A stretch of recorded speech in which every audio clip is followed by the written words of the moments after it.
Bismillahirrahmanirrahim. Assalamualaikum warahmatullahi wabarakatuh. Innal hamdalillah nahmaduhu wa nasta'inuhu wa nastaghfiruh wa natubu ilaihi wa na'udzu billahi min syururi anfusina wa min sayyiati a'malina. May yahdihillahu fala mudhillalah wa may yudhlil fala hadiyalah. Asyhadu an la ilaha illallah wa asyhadu anna Muhammadan abduhu wa rasuluhu la nabiyya wa rasulahu ba'dah. Rabbi shrah li sadri wa yassir li amri wahlul 'uqdatam min lisani yafqahu qawli. Allahumma la sahla illa ma ja'altahu sahla wa anta taj'alul hazna idza syi'ta sahla. Pada malam hari ini kita akan melanjutkan tema fikih berkaitan tentang pembatal wudu yang disebut dengan sebab-sebab hadas. Walladhi yanqudul wudu'a khamsatu asya'a ma kharaja minas sabilaini wa naumu ala ghairi hay'atil mutamakkini wa zawalul aqli bisukrin aw maradin wa lamsul rajuli al mar'ata al ajnabiyyata min ghairi ha'ilin wa mashu farjil adami bi batinil kaffi wa mashu khalqati duburihi ala al jadid. Ya. Jadi di sini ada beberapa hal yang bisa menjadi sebab-sebab seseorang itu batal wudunya di dalam mazhab Syafi'i. Jadi perlu kita perhatikan bersama apa sih sebab-sebab wudu kita ini batal. Ya. Yang pertama adalah ma kharaja minasabilaini, ya, yang keluar dari dua jalur, yakni kemaluan dan dubur. Ya. Jadi di sini adalah seperti kita ketahui bersama apa saja sih yang keluar dari dua lubang ini, depan dan belakang bagian bawah. Ya. Jadi ini sebagian besarnya disebutkan bahwa bisa membatalkan wudu. Ya. Dia kentut lah, dia buang air besar atau air kecil, dia batal wudunya. Ya. Jadi semuanya bisa dikatakan demikian. Ya, jadi keluar dari dua dubur ini, ya, bisa dikatakan ia batal wudunya. Yang kedua adalah an-naumu ala ghairi hay'atil mutamakin. Orang yang tidur tidak dalam kondisi duduk kokoh, ya, atau ia tidur tidak, kondisinya itu tidak terjaga, ya. Jadi ketika ia tidur, kondisi terjaga itu bisa kita ambil contohnya itu orang yang tidur ketika sholat Jumat atau ketika khutbah Jumat. Ya. Jadi orang yang mendengarkan khutbah Jumat itu tidur sambil duduk. Ya. Tidur sambil duduk, dia masih kerasa. Ya. Jangan sampai aku geblak. Gitu ya. Kalau geblak nanti malu. Ya. Jadi masih terjaga dia. Tidurnya itu masih terjaga, ya, tidurnya masih terjaga, nggak lendotan, ya, intinya dia masih ada rasa-rasa samping kanan samping kiri itu kayak merhatiin dia, jadi dia terjaga tidurnya, jangan sampai geblak. Ya. Itu hayatil mutamakin, jadi dia masih kokoh, dia masih terjaga. Kalau sudah tidak terjaga, ya seperti orang yang tidur langsung rebahan, mimpi segala, itu sudah bisa membatalkan wudu. Ya. Demikian yang kami dapati dari sebuah penjelasan apa yang disampaikan oleh syekh kami. Ya. Jadi di sini adalah maknanya dia duduknya masih terjaga, tidurnya masih terjaga. Ya. Yang ketiga adalah zawalul akli. Ya. Zawalul akli ini adalah hilangnya kesadaran. Ya. Jadi hilangnya kesadaran di sini disebutkan ada dua hal, bisukrin au marodin. Ya. Disebabkan dia mabuk ataupun dia sakit. Ya. Ini menjadi penyebab ia batal wudunya. Mabuk atau sakit. Mabuk atau sakit. Gila, pingsan, dan hal-hal lain yang berkaitan tentang mabuk dan sakit ini. Pingsan tadi termasuk sakit ya. Nah itu ia sudah punya wudu. Bila mana ia pingsan, maka batal wudunya. Yang keempat adalah lamsur rajuli mar'atal ajnabiyata, yaitu seorang laki-laki ataupun perempuan ya, menyentuh yang bukan mahram ya, meskipun telah menjadi mayit. Jadi ini termasuk asbab dia batal wudunya.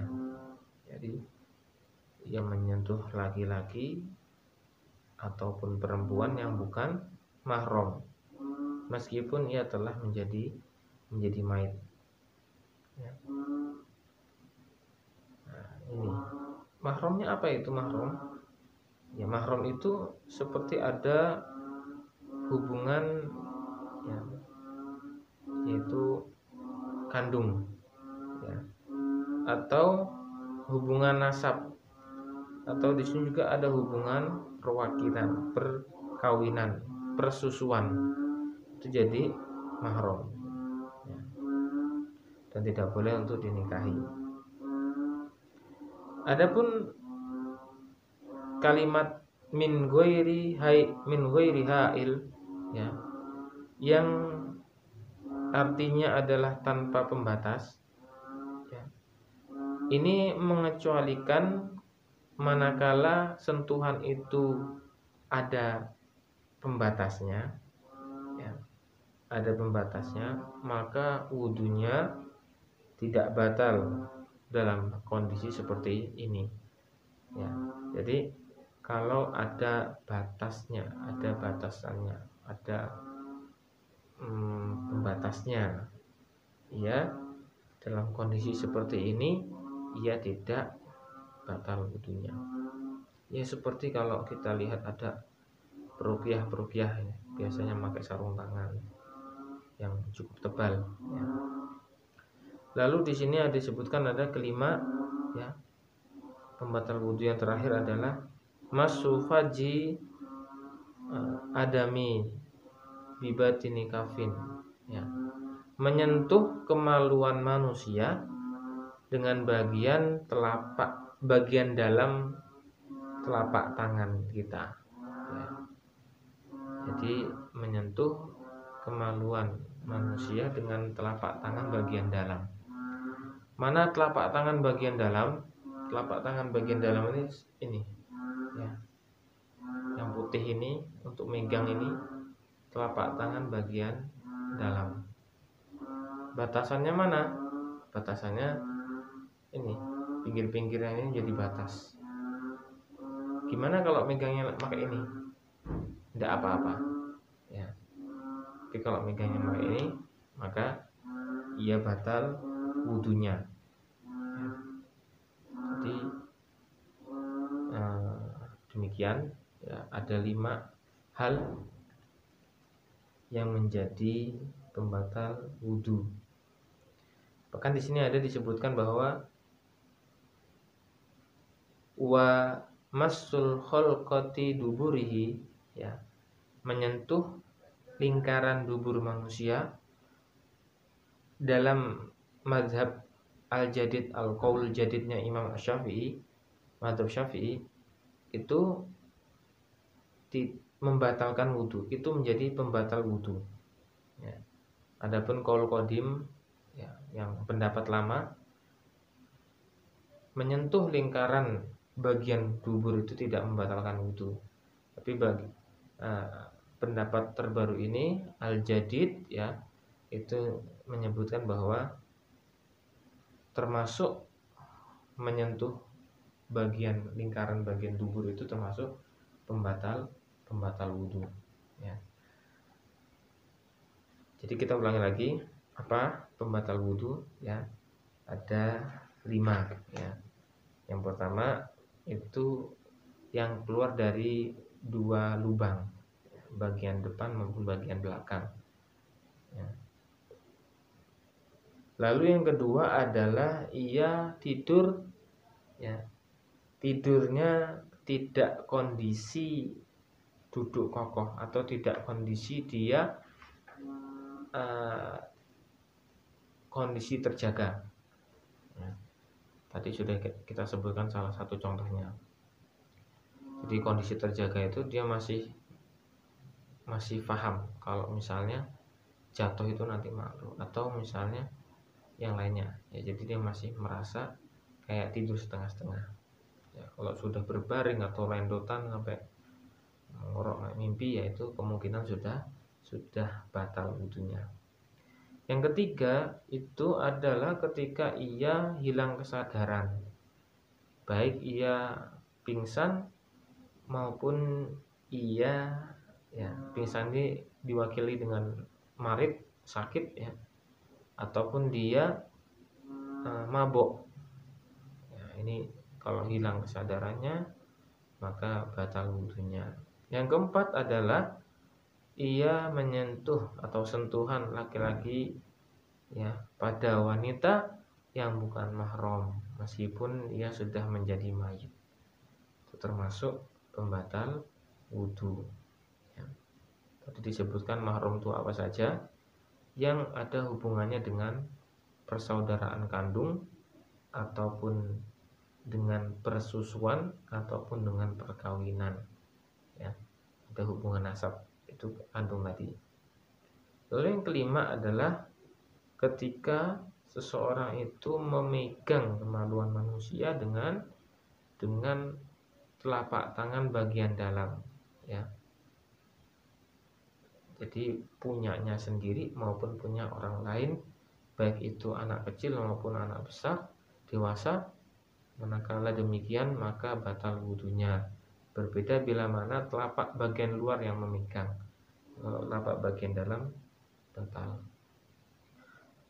Adapun memegang lingkaran daerah dubur, di dalam qaul jadid Imam Asy-Syafi'i, mazhab Syafi'i, disebutkan bahwa telah batal wudhunya ya. Bila mana qaul qadimnya disebutkan bahwa itu masih suci atau itu masih punya wudhu. Kalau sudah di mazhab yang terbaru ini Jadid Al-Jadid ya, mazhab baru, itu disebutkan bahwa batal wudhunya. Barakallahu fikum, mudah-mudahan bermanfaat. Wassalamualaikum warahmatullahi wabarakatuh.